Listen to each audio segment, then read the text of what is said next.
Today, on Leaders in Coffee presented by Bachour, we sit down with Miami-Dade County School Board member Tere Rojas.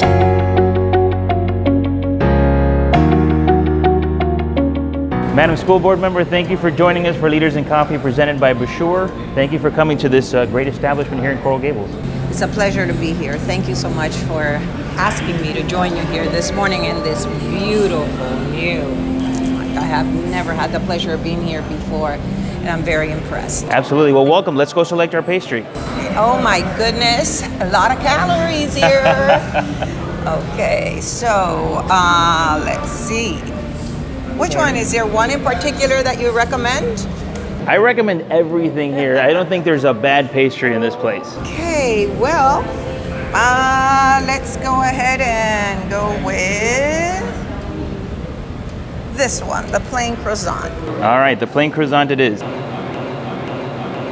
Madam School Board Member, thank you once again for joining us for Leaders in Coffee presented by Bachour. You've been serving the community as a school teacher, as a principal, now as a school board member. Where does your passion for education come from? Well, I can tell you that I have been passionate about education since I was a very young girl. I was in high school. And I always loved my teachers. I loved the rapport that they had with us. I loved the difference that they made in our lives. And that just started me on the pathway that I followed. I started as a classroom teacher in 1975. And I was working at a school called Henry M. Flagler Elementary School, which I loved for many, many years. And then I followed the career path, becoming an assistant principal at several schools, and then later a principal at numerous schools, including one right here in this feeder pattern, and that's Sunset Elementary. After that, I became a region director and then the assistant superintendent for the Office of Professional Standards. So I spent over 44 years of my life dedicated to this unbelievably noble profession, which I was blessed to choose. So today is the first day of school for those who are watching us at home. What do you tell parents on this first day of school? What can we expect this school year from Miami-Dade County Public Schools? Well, it's going to be marvelous. To our parents, I want them to, first of all, feel peace of mind.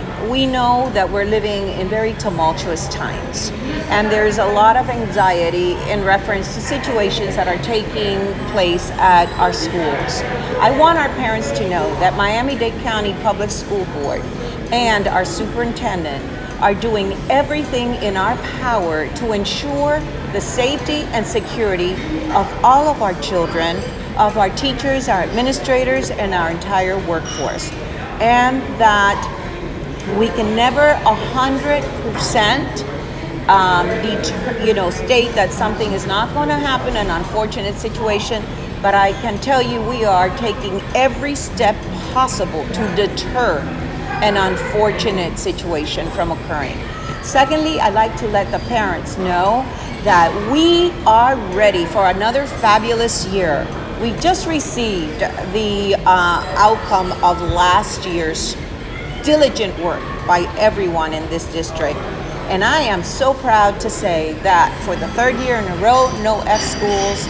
The majority of our schools are A, B's, and C's.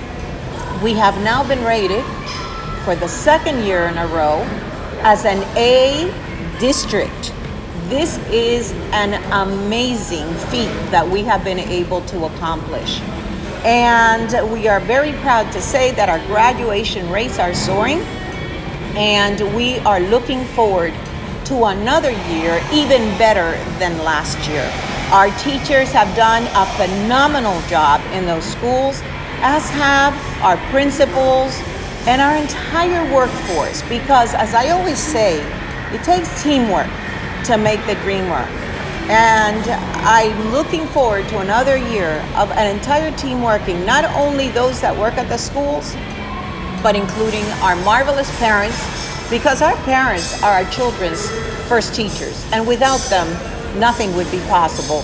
And the members of our business community and our governmental entities, we have been working cohesively and collaboratively with all of them to make a difference. And I am very proud to say that being the fourth largest urban school district in this nation, we have had amazing accomplishments to occur this past year, and looking forward for another fabulous year. And speaking of community collaboration, great effort between you and the city of Coral Gables for the renovations of Coral Gables Senior High School. Tell us about how those efforts are going and what can we expect over the next few years? It's an absolute pleasure to have had the opportunity to work collaboratively with our mayor and our commissioners, and also to showcase the wonderful schools that we have here in the city of Coral Gables.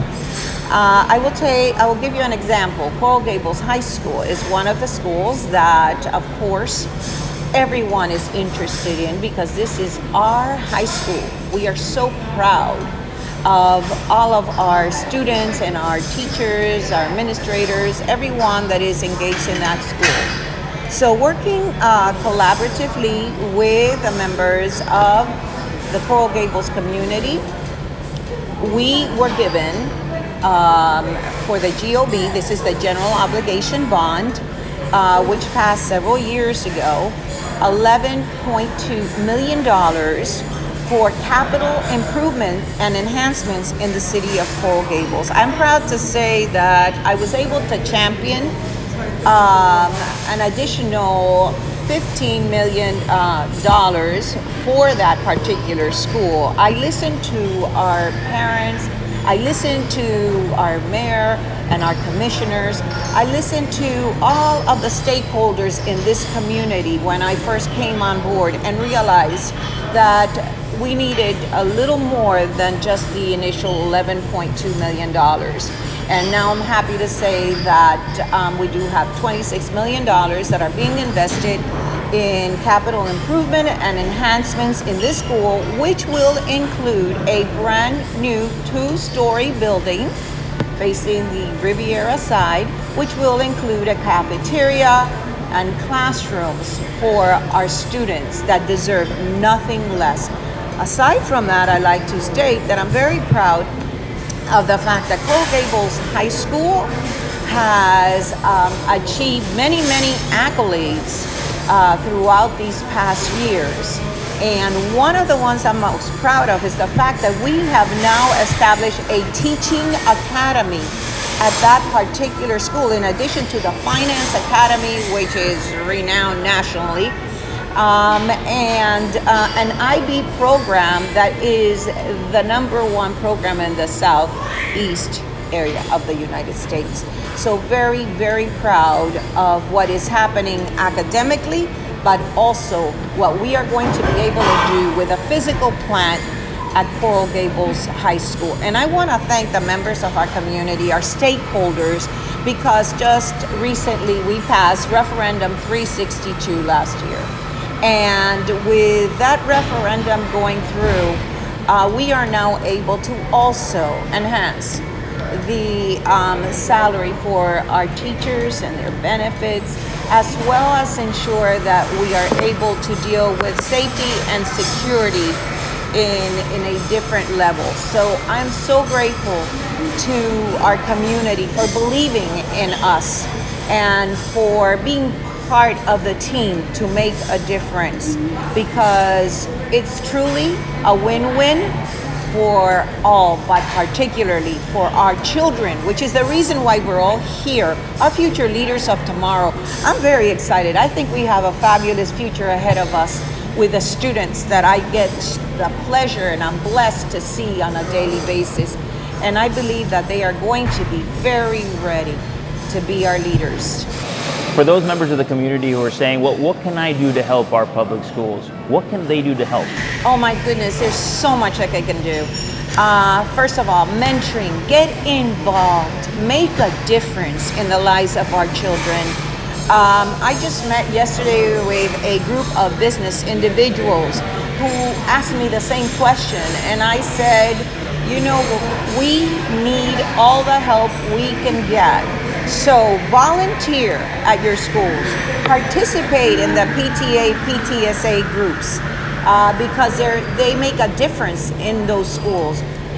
become a member of ESAC, which is the Educational Excellence School Advisory Committees, which play a critical role in helping our administrators make a difference at their schools and setting the blueprint for the particular school that they are serving in. Mentor children, because there's so many kids that need mentoring. Volunteer at the school, again. Participate in after-school activities.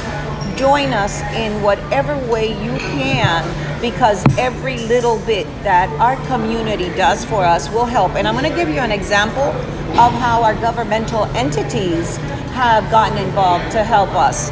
We were unable to provide a sworn police officer at every single school because we did not have enough officers when it was a mandate from the state that every single one of our schools be protected, either by a sworn officer or participating in the Guardian program, which in Miami-Dade County Public Schools, our board unanimously chose not to have our teachers carry guns. And so we felt it was very important for us to make sure that we had a sworn officer in every school. We joined forces with the county, who gave us, I believe, 104 officers, with the city of Miami, with numerous municipalities who also work collaboratively with us so that we could have an officer at each one of our schools. This would have been absolutely impossible to do if we did not have their assistance. Now, we are very fortunate to have, it's going to be very soon, the #1 police, our own school police department in the nation. And right now, we have about 400 officers that are going to be ready very soon. We have many that are already sworn officers and others that are in the academy. So we hope to have at least 500 officers in the very near future that are our own police officers. As that occurs, then we will need less assistance from the county and the municipalities to be able to provide the safety and security that every single child and every single member of our workforce truly deserves. Right. We know your time is limited. Any closing message for the students who may be watching us right now on this first day of school? Thank you. Yes, I would like to just say we missed you over the summer, but we're glad you had a lot of fun and enjoyed vacation time with your family and friends. But now we're ready to welcome you back to another spectacular year. 2019-2020 is going to be the best year yet. So we will be out at the schools welcoming all of you back, and we know that this year, with students like you and families like yours, as well as a community that is second to none, our teamwork is going to make the dream work once again. And looking forward to seeing those happy faces with a big smile. Also, please remember, parents, our children should go to sleep earlier. I know that during the summer they've had a little time to stay up a little later, but let's make sure that we try to get them to sleep earlier and for them to have a nice breakfast. But if they cannot at home, I want our public to know that we are offering breakfast at every single one of our schools for our students. So looking forward to a great start of another new year with academic success. I know very well on the way for the 2019-2020 school year. Madam School Board Member, thank you so very much for joining us, and please enjoy your pastry. For those parents who are just dropping their students off at school, come by Bachour and treat yourself to a pastry afterwards. For next time, tune in to Leaders in Coffee, presented by Bachour.